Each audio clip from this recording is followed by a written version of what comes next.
homework assignment for lesson 5 was to light 5 LEDs so they count from 0 to 31 in binary.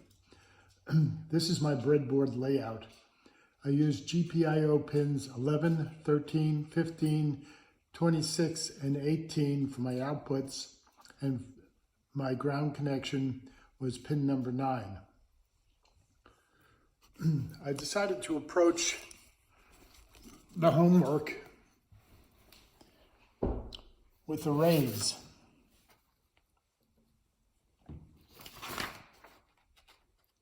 Each LED has an array of 32 states, including 0. The LEDs were assigned as LED 1, LED 2, LED 3, LED 4, and LED 5. Each column of the binary numbers has a pattern. For example, the LED 1 column pattern is 0, 1, 0, 1, etc. LED 2 has a pattern 0, 0, 1, 1, 0, 0, 1, 1, and so on. For my code,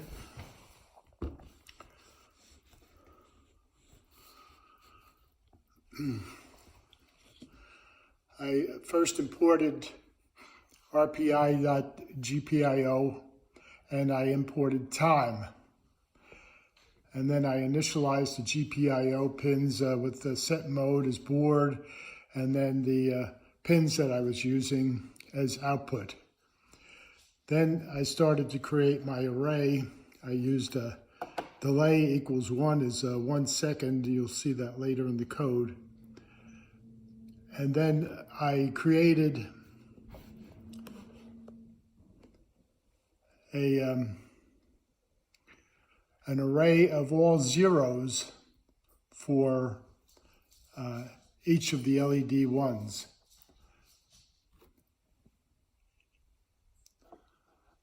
So that started out for I in range 0, 32, 1, number equals 0, and LED 1 dot append num, so they all wound up to be 32 zeros in an LED 1 array, and the same thing for LED 2, LED 3, LED 4, and LED 5.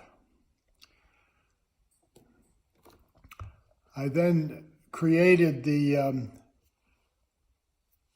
sequence where the ones would be located. So I started off with, for I in range 1, 32, 2, so it's going to go from 1 to 32, but it's going to go every 2 numbers. Remember that 1 was 0, 1, 0, 1, 0, 1. So LED 1 of I is going to be equal to 1. So all the other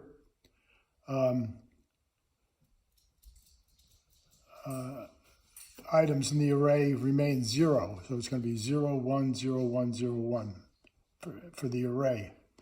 And then for LED 2, I started at number 2 and went to 32, and then I went every 4 items. So LED 2 of I is equal to 1. But remember that it was 0, 0, 1, 1, 0, 0, 1, 1. So I had to create another LED 2, I plus 1 is also equal to 1. So now I have an array for LED 2. The same thing for LED 3. I created a sequence starting with number 4, going to 32, and going every 8 items.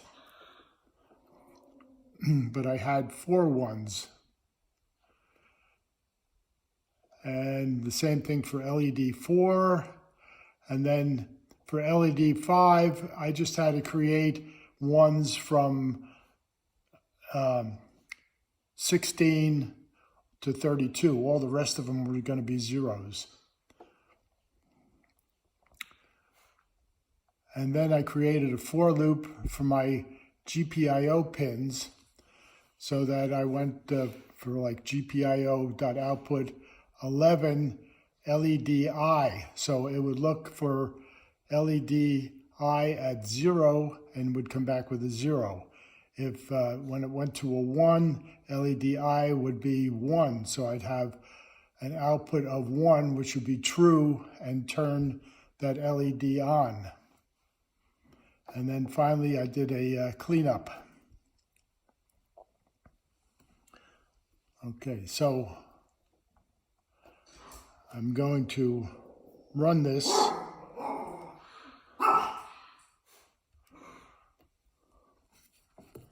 And go back over to my LEDs.